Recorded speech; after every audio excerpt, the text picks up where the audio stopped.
it's Tom Mackie here again. So what I've done here, just run a little bit about what I'm doing here. Come back to one of my old haunts, Turfen Windmill.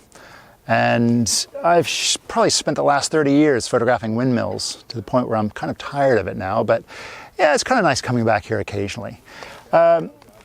This is a great location because we have the river in front of us to create a good reflection. This time of the evening, the reflections are just so still. You get this mirror image of the mill. And this time of the year, it's perfect because the sun sets just behind the mill. And as you can see, we're still getting the last remnants of this beautiful glow to the sky. Now I did a couple of shots with a vertical format because it actually sits much better in a vertical format than a horizontal on this occasion, using again a 3-stop grad filter over the sky just to even that up with the reflection.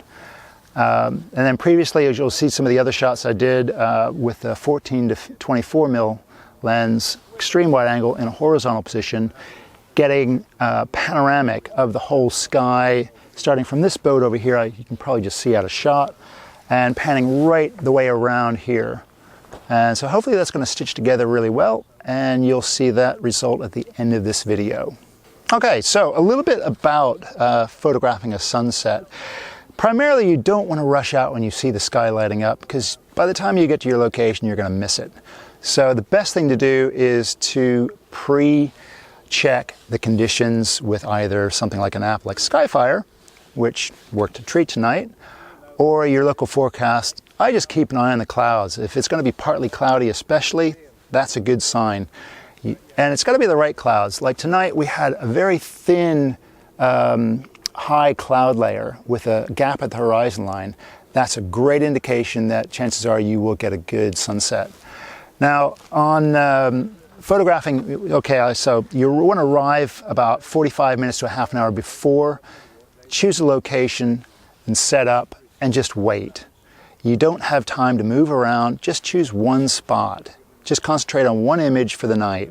If you try to fit too much in, you'll end up missing everything. So I chose this position right here. Luckily, we don't have any boats behind me. The river is full of boats tonight, but not in the crucial spot right here where I want to shoot. Metering, something like this. You can overexpose. What I've done, I've tried various different things. You can overexpose and use a grad to bring your sky down in tone. I've also done an HDR. So I used an extreme wide angle lens, like as I said, 14 mil. As you can see, it's very bulbous, so you can get filter kits to fit these, but they're quite big and bulky, and I try to carry as little as possible. So I shot a 3-stop bracket with a 2-stop differential, so exposing for the sky, the midtone, and the shadows. So that should work a treat. And then I've also, like I said, did a panoramic, so I'm going to stitch all these together and you'll see the results at the end of the video. Thanks for watching our short video tonight. I hope you've enjoyed the results of the images that we've taken tonight. And for more tips and advice, check out landscapephotographyiq.com.